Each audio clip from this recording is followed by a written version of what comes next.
Before we begin, hit that subscribe button, because what you're about to hear dives into one of the darkest, most secretive corners of global espionage. Territories so deeply buried under layers of deception that even intelligence operatives themselves sometimes forget who they really are. Today, we peel back the curtain on a hidden world, a place built on lies so perfect, so seamless, that entire nations, intelligence agencies, and governments are fooled by them every single day. This, right now, is the story of how spies create cover identities, but not in the glamorous Hollywood way you've seen on screen. No gadgets falling from the sky, no sleek tuxedos at casino tables, only the cold, methodical, psychologically devastating machinery of real-world spycraft. Because behind every false name, there is a shattered truth. Behind every forged passport, there is a buried life, and behind every smile a spy gives at an airport checkpoint is a heartbeat pounding beneath layers of fear, discipline, and absolute commitment to deception. Welcome to the unseen war fought in the shadows, where your name, your face, your memories, your childhood, your education, even your birthday are nothing more than tools to be sculpted, erased, or reconstructed from nothing.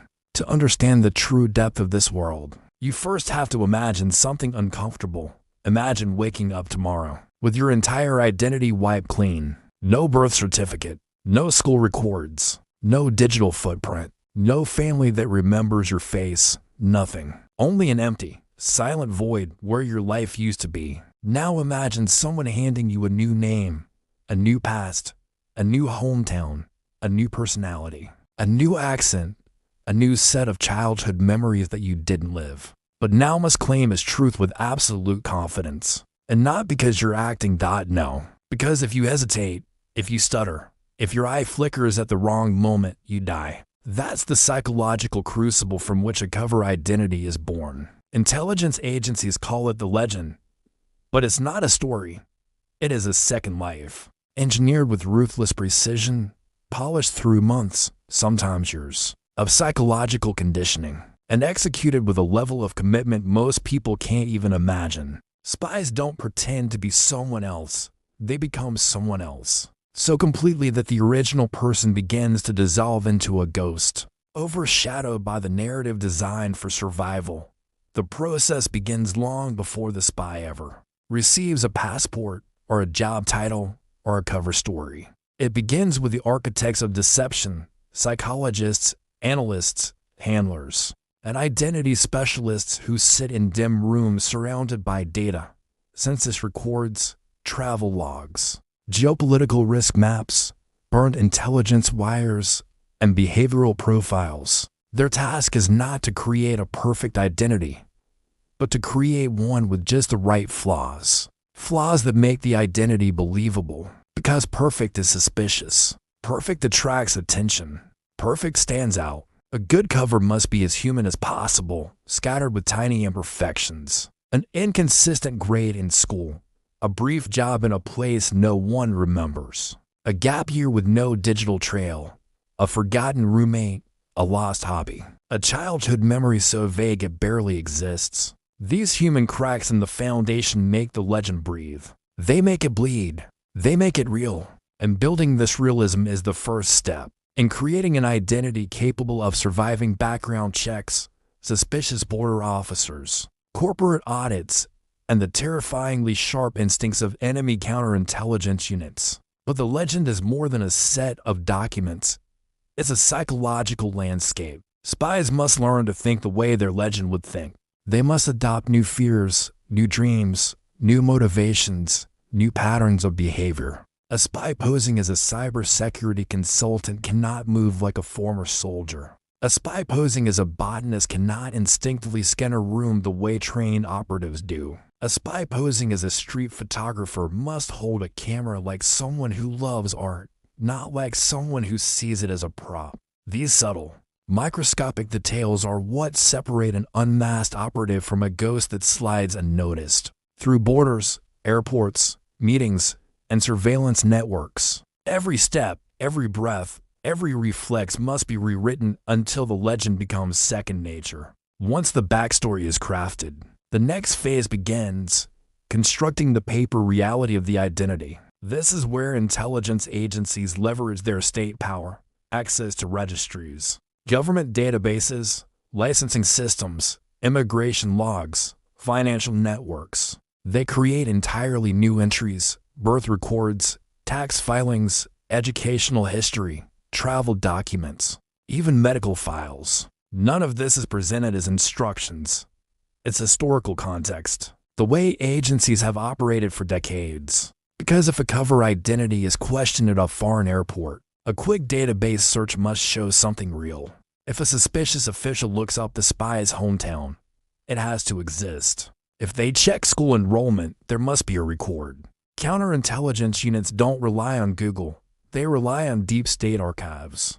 And spies must be prepared for the level of scrutiny. From there, the identity migrates into the digital world. In the age of social media, a person without an online presence is immediately suspicious. Agencies build digital lives from scratch, often years in advance. Old Facebook posts with low-resolution travel photos, birthday messages from fake friends, grainy Instagram pictures of cafes in random cities, job profiles on LinkedIn that align perfectly with the legend's career arc.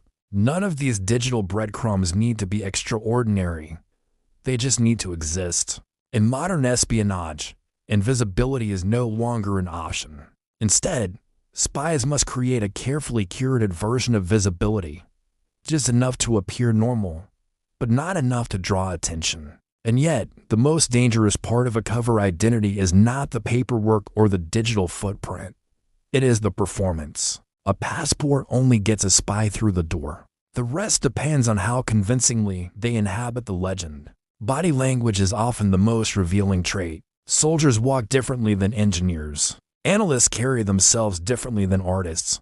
Business consultants talk with a certain rhythm, a certain confidence. Students show curiosity rather than discipline. Even the cadence of speech, the length of pauses, the speed of responses, the emotional tone must match the persona. Intelligence agencies study these traits meticulously, drilling their operatives until the legend becomes their default behavior. But the true psychological warfare occurs not in front of enemies but within the spy's own mind. Living a lie day after day erodes the self. Memories begin to overlap. The boundary between truth and fiction becomes porous, unstable.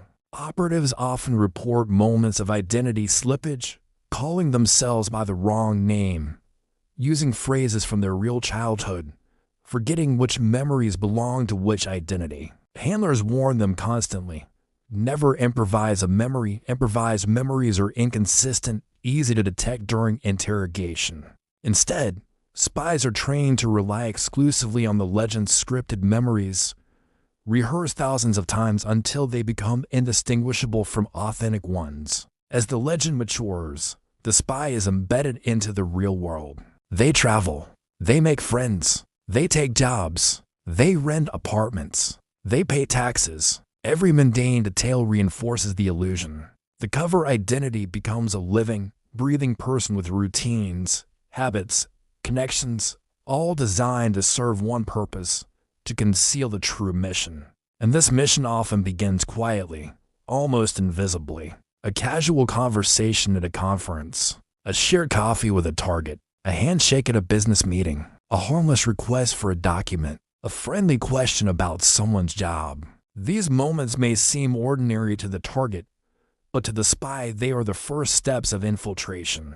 Meanwhile, the threat of exposure hangs over them like a shadow. Counterintelligence officers in hostile nations spend their careers hunting for the smallest cracks in a legend. They watch how a passport bends, how a signature wavers, how an accent slips during fatigue. They notice if a person avoids certain topics, reacts strangely to certain environments, or hesitates when recalling seemingly trivial details. Experienced counterintelligence specialists have a frightening ability to detect anomalies in behavior, an unusual warmth in a handshake, a foreign rhythm in speech, an oddly placed childhood memory. And when they find such anomalies, they pull at the threads, unraveling the legend bit by bit. Now imagine living under the pressure every single day, where a simple mistake could lead to detention, interrogation, or disappearance. Where every conversation feels like a test. Where every smile you give might be monitored through a surveillance camera. Where every step through an airport feels like stepping onto a minefield. This is the life of a deep cover operative, a psychological marathon where the only finish line is extraction or death. The deeper a spy goes into their cover identity, the more isolated they become. They can't tell their friends who they really are. They can't call home when they're scared. They can't share the truth of their mission with anyone, not even the people they trust most. They live behind walls of silence, carrying a secret so heavy it reshapes their personality. Handlers monitor their mental stability constantly, watching for signs of identity fragmentation. Some operatives thrive under the pressure. Others unravel slowly, crushed by the weight of the illusion they must maintain. And perhaps the darkest part of this world is that sometimes a cover identity becomes more real than the person beneath it. Some spies return home after years undercover and find that their original life feels artificial, awkward, unfamiliar. Their relationships feel distant. Their old hobbies feel meaningless. Their real name feels unnatural when spoken aloud. When the legend becomes too deeply embedded, the process of coming home becomes another form of psychological warfare. This is not glamour. This is not action movie heroism. This is the raw, unfiltered reality of identity-based espionage. It's a world built on deception, fear, discipline, and the razor-thin line between truth and illusion. A world where the greatest weapon isn't a gun, a gadget, or a piece of classified intelligence. It's a lie, a perfectly crafted lie. A lie that can withstand interrogation, surveillance, digital tracking, and the relentless eyes of enemy intelligence agencies. A lie strong enough to protect a mission, a country, or sometimes a fragile piece of global stability. And this is only the beginning, because in the next chapter, we'll go even deeper into the psychological training, the interrogation survival tactics, the behavioral conditioning, and the extreme mental discipline spies must endure to keep their legends alive under pressure. So before we continue, hit subscribe, turn on notifications, and stay with us, because the story only gets darker from here. The deeper an operative moves into the world of fabricated identities, the more fragile reality becomes. A cover identity is not built. It is lived, breathed, and bled for. And once an agent steps into the life, there is no going back. The transformation begins subtly, almost innocently.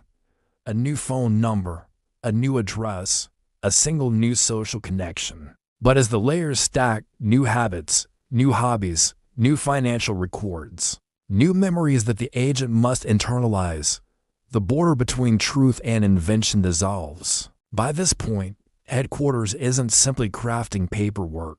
They raise sculpting a human being designed to pass unnoticed through a world where a single misstep can trigger an international incident. And in these moments, spies begin to realize a terrifying truth. Disappearing is easy, but staying disappeared requires absolute perfection before an operative ever deploys. Their cover undergoes aggressive stress testing. Intelligence teams run simulated interrogations, phone verifications, background checks, and cross-references, mirroring exactly what hostile agencies would do. If a single inconsistency pops up, an unregistered address, a school that can't confirm attendance, a document number that doesn't fit a national format, it's flagged. The agent is drilled again and again until the details of the identity settle into muscle memory. They must be able to recite childhood stories that never happened, recognize relatives who don't exist, and express emotional responses tied to experiences they never lived. The psychological strain is immense. Many operatives describe the sensation as carrying another person inside your head, a second consciousness that must be ready to surface instantly if danger appears. Once deployed, the agent must constantly maintain their cover, not in grand gestures, but in hundreds of small, seemingly insignificant details. Buying groceries consistent with their persona, logging into social media at believable times, maintaining casual relationships with neighbors, colleagues, or acquaintances. These connections act like anchors, stabilizing the identity in the eyes of others. Every small interaction reinforces the illusion. A friendly nod to a shopkeeper, a routine conversation about weather or work, a predictable daily route. To outsiders, these seem trivial, but to counterintelligence officers, these details are the gold standard of legitimacy. A spy with no relationships draws suspicion. A spy with too many draws scrutiny. The balance is razor thin. Then comes the most dangerous phase, embedding. This is where the agent not only appears to live the identity, they become part of a community. They must adopt local slang, mimic regional behaviors, and understand cultural nuances so precisely that even lifelong residents never suspect the truth. A slip of language can be disastrous. One wrong idiom, one misplaced gesture, one misunderstood tradition can expose them. Foreign intelligence units specialize in exploiting these cracks, testing foreigners with sudden cultural traps, unexpected linguistic shifts, or pressure questions that only a true local could answer. Agents train for this. But the real world is unpredictable, relentless, unforgiving. To survive, spies build behavioral reflexes. If their cover identity is an introverted IT worker, they must act introverted even when adrenaline spikes. If they're supposed to be an outgoing businessman, they must remain socially fluid even under surveillance. Personality becomes a tool, shaped, sharpened, weaponized over time. Some operatives find the cover persona influencing their real personality. They begin adopting the mannerisms of the fabricated identity unconsciously. Some even report that the persona feels more natural than their true self. Psychologists warn that this identity bleed can become dangerous. If an agent begins to feel like the cover more than themselves, the ability to switch roles becomes compromised. Maintaining financial credibility is equally critical. Intelligence services create legitimate payment histories, employment records, and tax filings. But once deployed, the agent must continue generating financial behavior that matches the identity. Rent payments must be timely. Bank withdrawals must be consistent. Spending patterns must reflect the persona's lifestyle. If an agent is meant to be middle class but suddenly makes high-end purchases, it risks triggering automated fraud alerts. If their bank activity becomes erratic, local authorities may take notice. Even an out-of-place ATM withdrawal at the wrong hour could raise questions. A large portion of espionage exposure historically comes from financial anomalies, not dramatic spy maneuvers. But the darkest element of maintaining a cover is emotional endurance. Every relationship the agent forms is a lie. Every friend, every colleague, every neighbor trusts a person who doesn't exist. And when missions intensify, when the operative must improvise under pressure, the emotional toll becomes overwhelming. They must answer personal questions without hesitation, invent stories while maintaining authenticity, simulate empathy while hiding the truth. A simple conversation at a dinner table can be more dangerous than sneaking into a restricted building, because one misplaced emotion, one hesitation, one look of confusion can signal that something is wrong. And yet, perhaps the most terrifying threat doesn't come from the outside world. It comes from the agent themselves. As weeks turn to months and months to years, the line between genuine memory and manufactured backstory blurs. Agents begin to question which life is real. Some have reported moments of existential panic, waking up unsure of which identity they're supposed to inhabit that day. Others describe a creeping paranoia, a constant fear that someone, anyone, might see through the illusion. Living inside a fabricated identity is like walking across a thin sheet of ice, hearing cracks beneath your feet with every step, never knowing when or if it will shatter. To cope, operatives develop rituals known only to themselves, small gestures or phrases that ground them in reality. A hidden object, a mental anchor, a coded note, something that reminds them who they truly are beneath the layers. Without these anchors, the psychological erosion can be catastrophic. Intelligence agencies monitor this closely. Dead drops are checked not only for mission data, but for subtle indicators of mental instability. A change in handwriting, a shift in tone, a loss of consistency. In espionage, mental fractures can be as dangerous as enemy agents. Yet despite the immense pressure, the constant risk, the emotional fragmentation, those who excel at maintaining cover identities become almost ghost-like, individuals capable of slipping through borders, institutions, and lives without leaving a single trace. They operate in plain sight, their true selves invisible even to those who think they know them best. They live dual lives, one extraordinary, one ordinary, and balance them with inhuman precision. But this precision can never falter, because in the world of deep cover, exposure doesn't just end a mission, it can end everything. Once a spy is fully absorbed into their cover identity, the mission shifts from building a life to defending it. Every day becomes a quiet battle against detection, observation, and the silent predators known as counterintelligence officers. Men and women whose only job is to hunt people like them. And in this phase, maintaining a fabricated identity is no longer about memorizing the tales. It is about surviving in a world where every stranger could be an interrogator, every coincidence could be a trap, and every friendly conversation could be an attempt to expose the lie. The deeper the agent goes, the more paranoid the world becomes, because paranoia is not a weakness here. It is oxygen. Counterintelligence professionals operate with a chilling patience. They don't confront, they observe.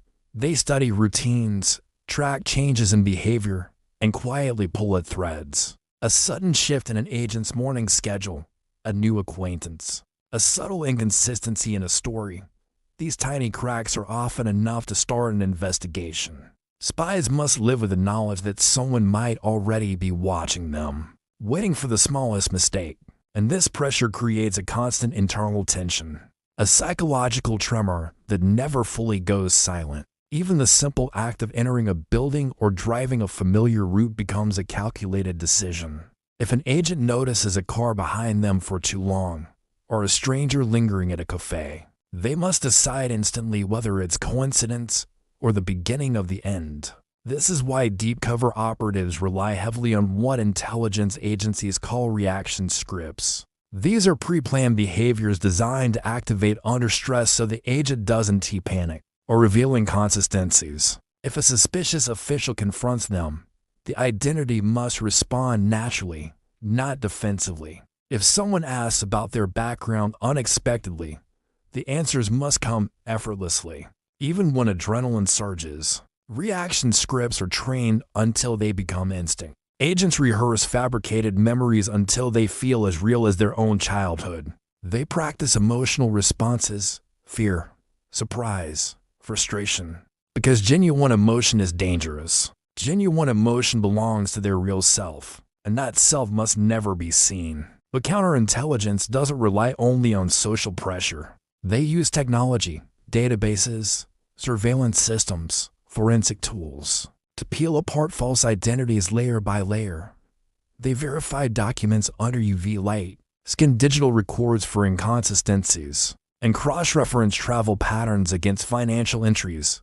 A passport may look perfect, but one mismatched timestamp, one unrealistic travel route, or a digital signature inconsistent with a country's ID standard can trigger alarm. Agencies know this, and so their spies become experts at understanding how these systems work.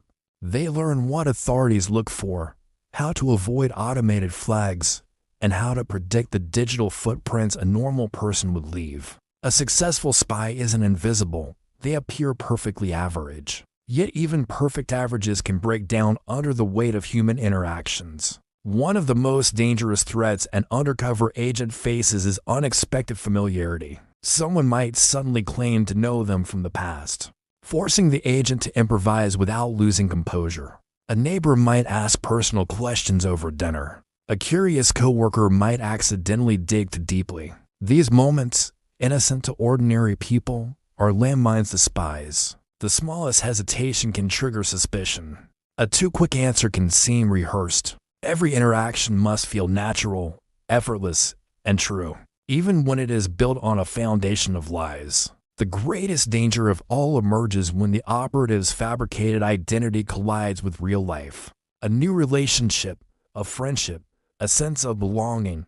These human attachments create fatal cracks in the agent's emotional armor. The more real the cover identity feels, the harder it becomes to maintain emotional distance. Agents often describe the sensation as falling into the identity, where the persona becomes comforting, stable, and easier to live in than their real self. But this emotional merging can lead to catastrophic mistakes, forgetting key details, reacting in ways the persona wouldn't, or hesitating during high-pressure interactions. Intelligence agencies understand this risk and monitor their operatives closely, looking for signs of emotional compromise. Despite the emotional dangers, the cover identity must remain fluid, able to adapt to new environments, new threats, and new opportunities. If the agent's workplace changes leadership, if the neighborhood shifts, if a new security protocol is introduced at the institution they infiltrate, the operative must adjust instantly. In espionage, rigidity means death. Flexibility is survival. Perhaps the most chilling aspect of this phase is the silent war between spy and hunter. Operatives often run what is known as surveillance detection routes, complex paths designed to identify whether they're being followed. They change transportation methods unexpectedly, take unnatural turns, enter crowded areas to scan faces for repetition. Every glance, every footstep, every shadow behind them becomes part of a mental matrix. Is that woman at the bus stop here every day? Why is the same car parked across the street twice in 1 week? Why did the man in the cafe look away too quickly? Most people would dismiss these thoughts as anxiety. A spy cannot afford that luxury. As the mission advances, the agent's identity becomes both shield and prison.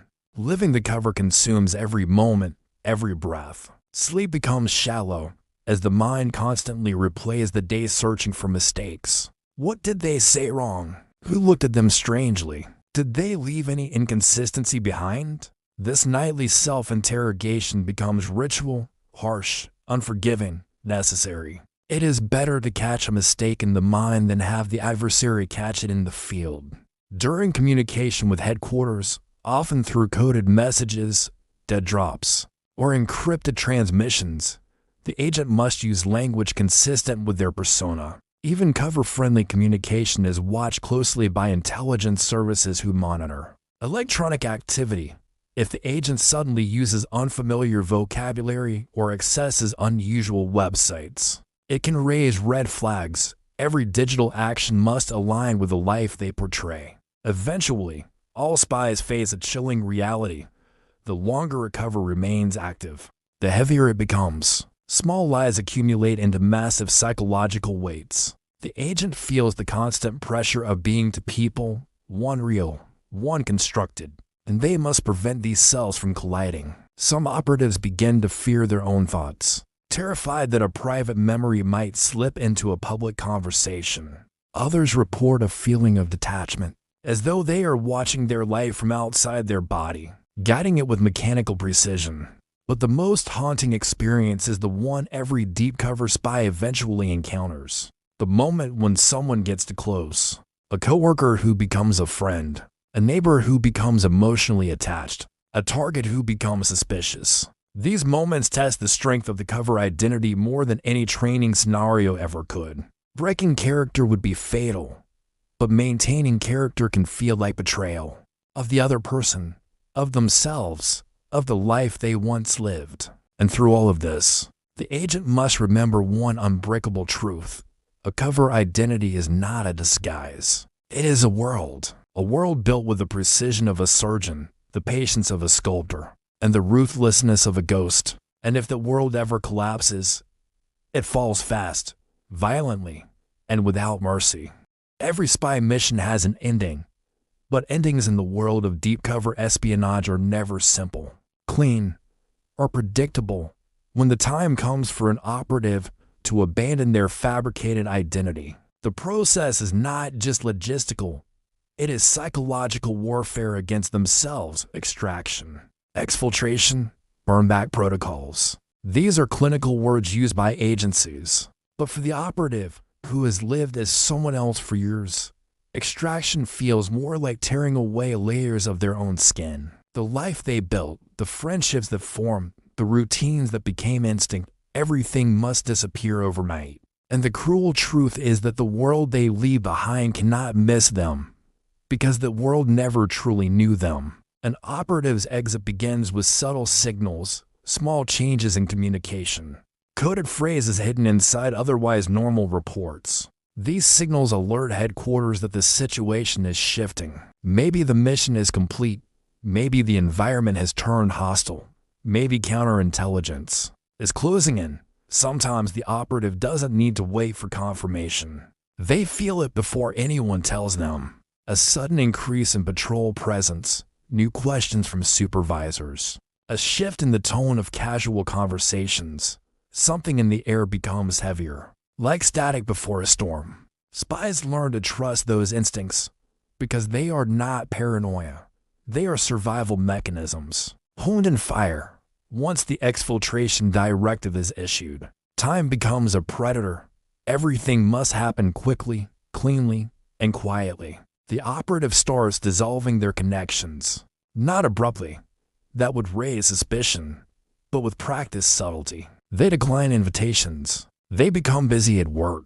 They reduce social interactions until they fade into the background noise of daily life. They stop adding new routines and begin pruning the old ones. This distancing is essential because the moment they vanish, those close to them will ask questions. A spy's job is to make their absence seem unsurprising. At the same time, the operative prepares a trail. One last performance for the counterintelligence officers who might investigate after they're gone. They leave digital footprints, consistent with a plausible excuse: sudden job transfer, family emergency, illness, or relocation.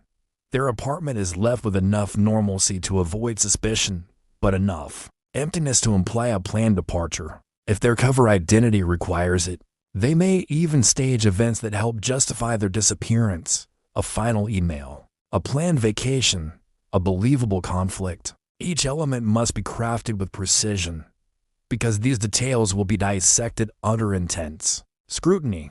The actual moment of extraction is always tense. No matter how experienced the operative is, it can be as dramatic as a nighttime border crossing under the watch of armed patrols, or as mundane as walking out of an ordinary office building and never returning. Some operatives simply board a plane, their fabricated documents still warm in their pocket. Others slip into safe houses where intelligence officers wait with new passports, burner phones, and instructions whispered in low, controlled tones. No matter the method, the feeling is the same: leaving one world behind and entering another without looking back. But the psychological aftermath is the true battlefield. Once the operative reaches safety, the fabricated identity must be erased, not externally, but internally. The spy must shed the reflexes, mannerisms, and memories associated with the persona they lived as. This process is far more difficult than creating the identity in the first place. Over months or years, the agent has developed habits that don't belong to them: favorite meals, preferred clothing, idioms in speech, emotional reactions. The agency will debrief them methodically, untangling what was part of the mission from what became unintentionally real. This phase is uncomfortable, sometimes painful, as the agent is forced to confront how deeply the cover has rewritten them. Many operatives struggle with a lingering sense of dislocation. They return to their real life but feel like strangers navigating a place they once knew instinctively. They might hesitate before answering their real name. They might reflexively respond with the alias's backstory. Even simple questions like "where are you from?" can momentarily freeze them, as though their mind is sorting through multiple lives at once. Intelligence agencies know this and provide psychological support, but no amount of counseling fully resolves the tension between who the operative was, who they pretended to be, and who they are now. Some spies report a chilling emptiness after returning to their original identity. The adrenaline that once kept them alive has vanished. Their senses, once razor sharp, begin to dull. And worst of all, the fabricated identity, the one they were forced to abandon, sometimes feels more real than the life they return to. A persona built under pressure holds a strange power. It becomes a second skin that does not peel away easily. Even years later, a sudden sound, a familiar scent, or a specific phrase can yank them back into the psychological framework of their cover identity. But the greatest shadow in a former operative's life is the possibility of resurfacing threats. Counterintelligence investigations don't always end when the spy leaves. Sometimes adversaries piece together clues after the fact. Sometimes files are reopened. Sometimes a suspicious detail resurfaces years later. And if that happens, the operative must be prepared to defend themselves, not with weapons, but with the most dangerous tool a spy possesses: the truth buried beneath years of lies. The agency will analyze the breach, assess the exposure, and in extreme scenarios, activate protective measures. But for many operatives, the fear isn't being caught. It's being remembered.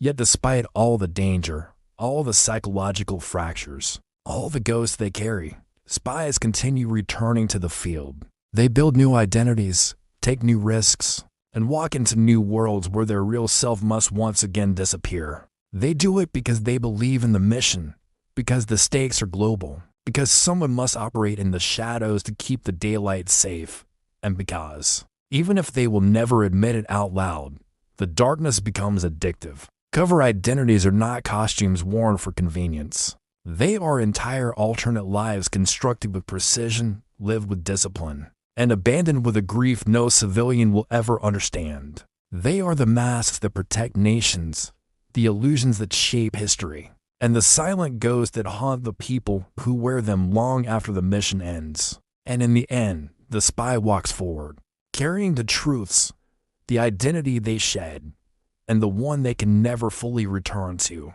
Behind every cover story is a real person standing alone, forever caught between the world they serve and the world they must pretend to belong to. It is a life defined by shadows, secrets, and sacrifices that the world will never see. But on the unseen battlefield of espionage, this is the price of keeping a nation safe.